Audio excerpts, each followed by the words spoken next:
So recently I had a performance to go to for one of my daughters, and what was normally a 15-minute drive actually took me almost an hour to get there.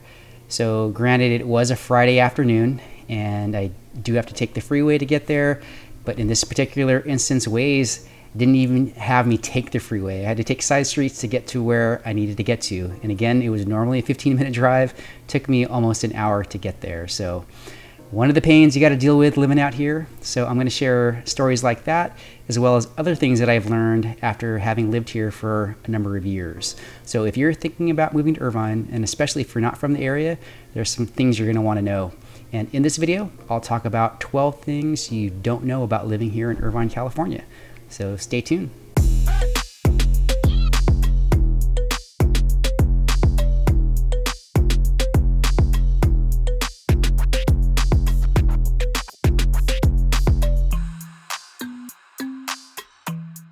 What is going on? Welcome to the Living in Irvine, California channel. My name is Abiera. I'm a local realtor here. And if you're new to the channel and you want to learn all about what it's like to live here, to move here, to raise your family here, then do me a favor, go ahead and subscribe. Tap the bell so you're notified every time I put out a new video. So I get questions all the time. Ron, what's it like to live in Irvine? What's it like to raise your 4 daughters there? What do you guys like to do for fun? What do you like and even what do you dislike?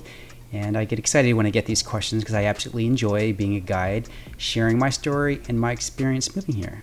So if you have any thoughts about moving to Irvine or the surrounding area, do me a favor, go ahead and reach out, contact us, call, text, or email. Our info is right here on the screen, and I look forward to having a conversation with you about your move to Irvine. So in no particular order, I'll start with number 12, insects. So out here, it's common to see things like ants, spiders, roaches, rodents.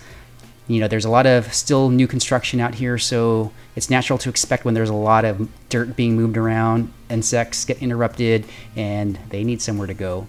So you'll see that out here. The one thing that I was not prepared for was the actual infiltration of some of these insects that get into the home. So I'll start with the spiders. It is very common to see spiders within the garage. So usually if you look in the corners, you'll see daddy long legs. That's very common.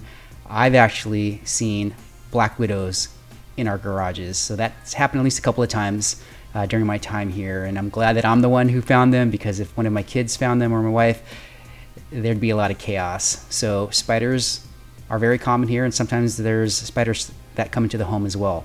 But the big one that blew me away that I've never experienced before were the ants. So it typically happens during the hotter months, and usually you'll start to see 1 or 2 critters around, usually around the kitchen, and you know, most homeowners will just take care of it themselves, smash them, or get their Home Depot products. So it's kind of funny that I'll start to see other neighbors spraying their exterior of their home with some Home Depot products. It really takes a turn, is, you know, and it can happen quickly as well, that overnight you could wake up and go to the kitchen and there are hundreds of ants. I'm talking an army of ants that have infiltrated the kitchen. So they'll go into your cupboards, they'll go to the countertops, the stovetops, basically looking for food. And that can happen, like I said, overnight, that they just come in there, and it's crazy that I've never seen that before. Of course, the kids freak out, and you know, it turns into a bit of a hassle, because now you gotta, you know, protect all of your food, clean it all up, try to stop them. And you know, again, a lot of my neighbors and friends, they'll start to use the Home Depot products. But really the solution to that is you're gonna need pest control service.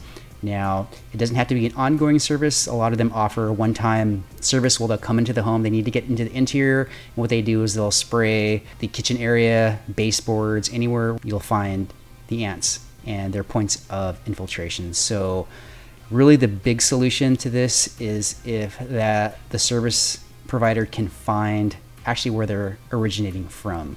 So a couple of times that I've experienced, and as well as some of my other clients, is when they actually find where they're coming from, and typically it's going to be a nearby tree. So if they're good and they can find that and they treat that tree where they're coming from, as well as all the points of entry into the property, then that typically will take care of it. So pest control definitely important out here if you're worried about insects. One point that I'll bring out to you guys to hopefully save some money is that if you're in a community, typically a condo or townhome, the HOA has in their budget to provide pest service. And that usually happens once a month. The problem is they only take care of the exterior. They don't come into the home. So if you want interior service and you use the company that the HOA has contracted to come in to do an interior service, there's typically a discount for that. So they usually come maybe once a month, and as long as your service is scheduled on the same day that they come out here is when they'll provide that discount. Hard part about that is if it doesn't line up on when the ants are there and it's a problem, you typically don't want to wait until that service day. So I've done both, where I've waited for the service date that the company comes out, or I just went ahead and found my own company to take care of those ants, and it usually does the trick. So keep that in mind. You may have to have pest control to take care of these darn ants. Number 11 is coyotes. So here, the city of Irvine, we are surrounded by the foothills, and it's very common to see coyotes throughout the city, even within the neighborhoods. It's so common out here that even on the City of Irvine website, there is a link to report coyote sightings. It's a trip. That's how prevalent they are out here. And if you're ever on any of the neighborhood apps, whether it be Facebook or Nextdoor, you'll always see postings of neighbors alerting other neighbors about coyotes. So just keep in mind, this is their natural habitat, and they're basically looking for food. So here in Irvine, there are a lot of small animals. Every day when I walk my dogs, I always see squirrels. There's always rabbits. That tripped me out the most, was seeing how many rabbits are actually, these bunnies that are out here throughout the neighborhoods. There's a lot of them. And again, that's going to attract the coyotes. So they're out here. What I do with my kids is I teach them, what they look like, not to approach coyotes. Don't treat them like another pet out there. And always it is the law, but we always keep our pets on a leash. So I've got 2 small dogs, so I've got to keep them near. Definitely recommend that to any of the dog owners out there. Keep your pets near, let your kids know about them. I would probably pay more attention at night. During the day, you can see them if they're coming around, but at night, they're a little bit harder to see. And I do come across them walking through neighborhoods at night.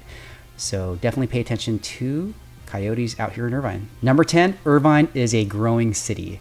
So although it may feel like everyone's leaving California, or you may read about it or hear about it on the internet, Irvine is definitely not feeling that. So Irvine is one of the few cities in all of Orange County that still has new construction. And when you look at our population growth, on average, the population has grown anywhere between 3 to 6% a year consistently. During the pandemic year is when we saw our largest growth. It grew over 10%. And our population now is sitting somewhere above 300,000 residents. So what I advise all of my clients that are thinking about moving here is be prepared for competition. So for every home that goes vacant and comes on the market, there's going to be at least a dozen people that are willing and wanting to live in that home. So be prepared for competition if you're thinking about moving out here. Number 9, Irvine is both conservative and liberal when it comes to its politics. So it's common knowledge that predominantly California is a blue state. So if you look back at the presidential, the congressional elections, you could see how California voted. And according to the Secretary of State, about half of the registered voters in California were Democratic, and about a quarter, 25%, were registered as Republican, and all the other parties made up the other 25% of the registered voters in California. However, when I moved here, and I didn't know this, but in Orange County specifically, the breakdown is about even when it comes to at least Democratic and conservative registered voters. So according to the ocvote.gov, you can see that it's pretty even when it comes to the Democratic and Republican registered voters. So definitely a lot different from what most people would think when it comes to Orange County and Irvine. However, I think it's a good thing that we're sort of balanced when it comes to political views. Number 8, a lot of cars park in the street.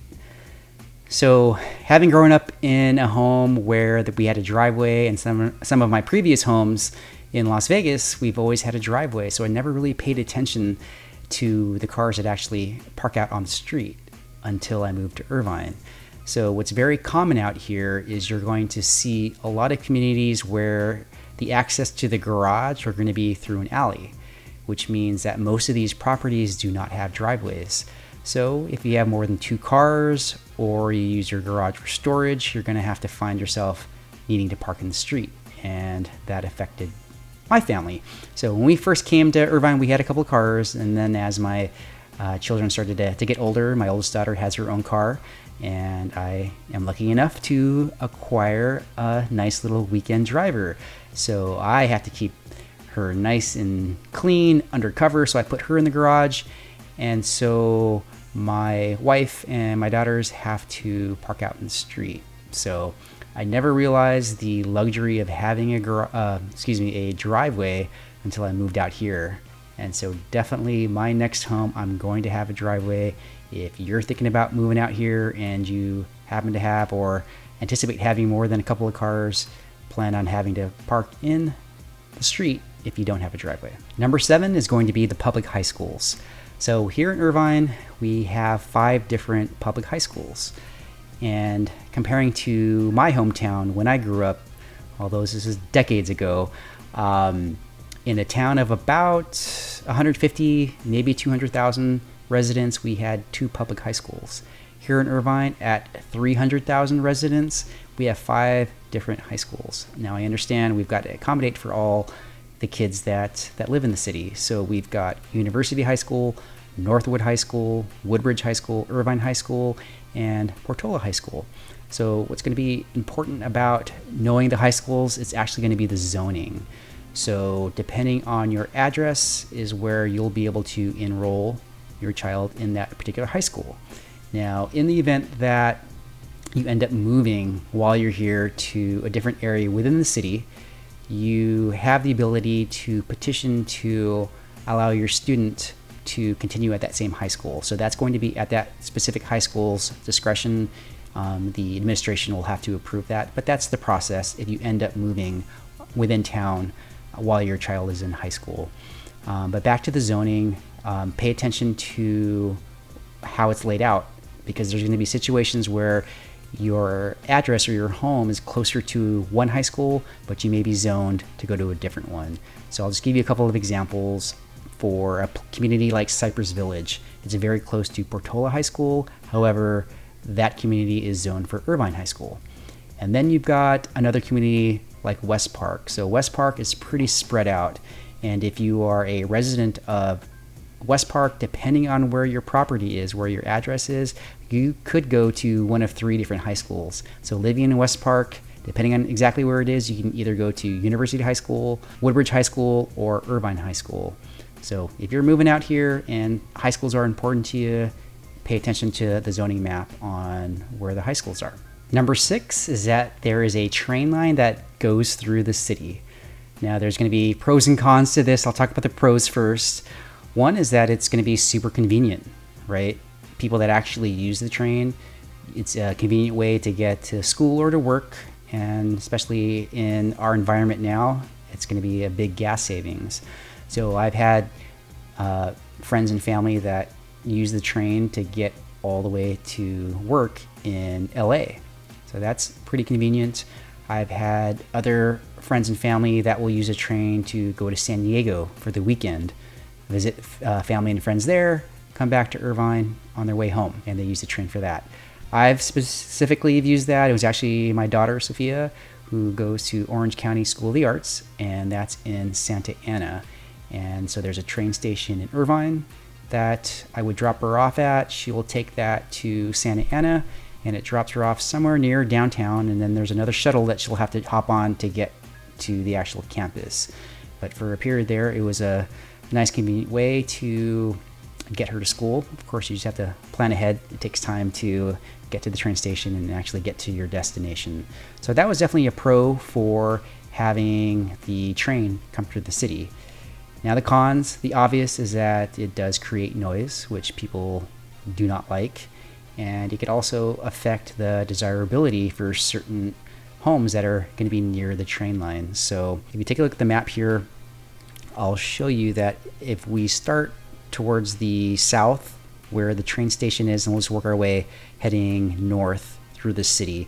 So that will affect certain communities along the train line. So coming from Alton down in the south, as we start to head north, you're going to pass communities like Oak Tree, Deerfield, El Camino. As you pass north of Culver, you'll come to communities like College Park and then Tustin Fields.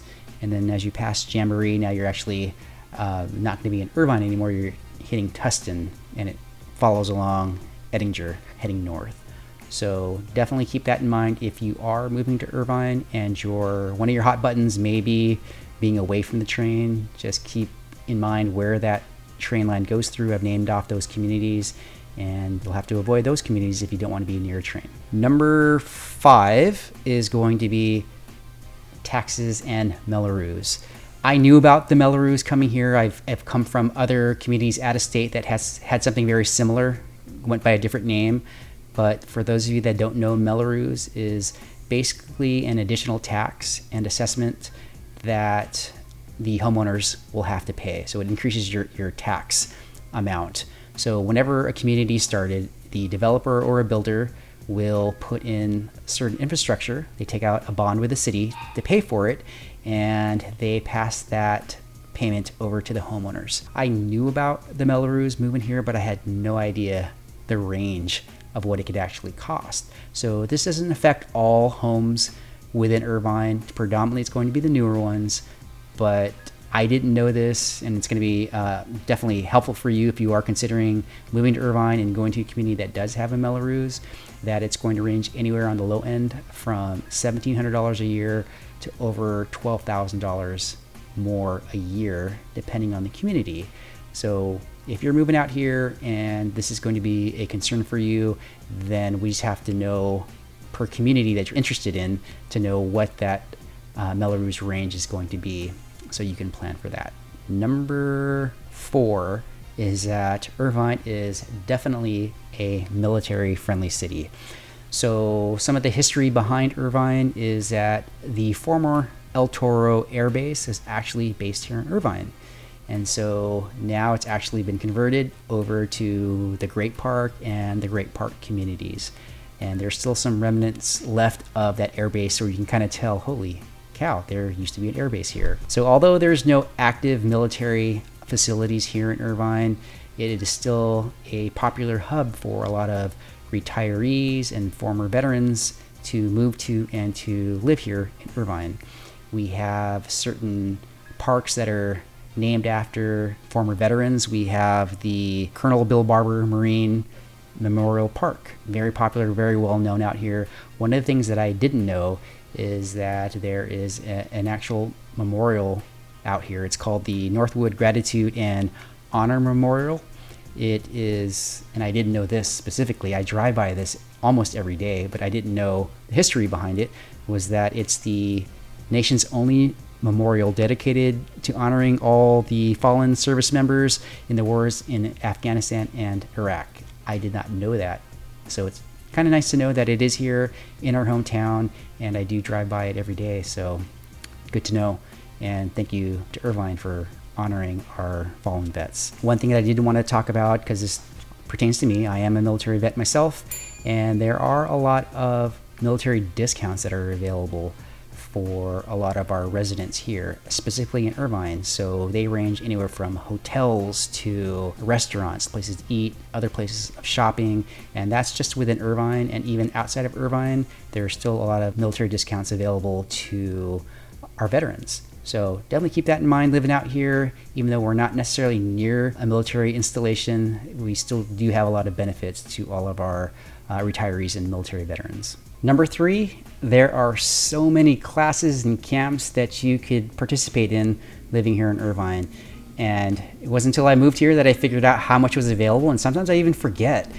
And the good thing is that the city of Irvine, even through the mailers that they put out, I think it's probably once every couple weeks, they'll put out a newsletter and it lists all the classes that are available. But it's pretty extensive, all of the things that they offer. So you could take things like anything to do with the arts, culinary, sports, health and wellness, any other hobby that you could think of, it's probably offered somewhere in Irvine.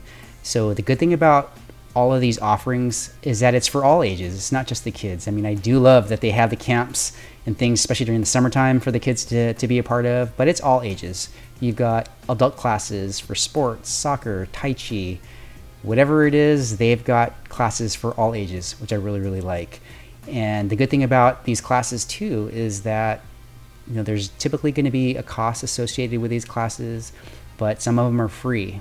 So not everything's going to cost to be a part of, but it's nice to know that all of these are available for our residents. So one season, my daughter Alyssa actually signed up for tennis classes over at the Great Park.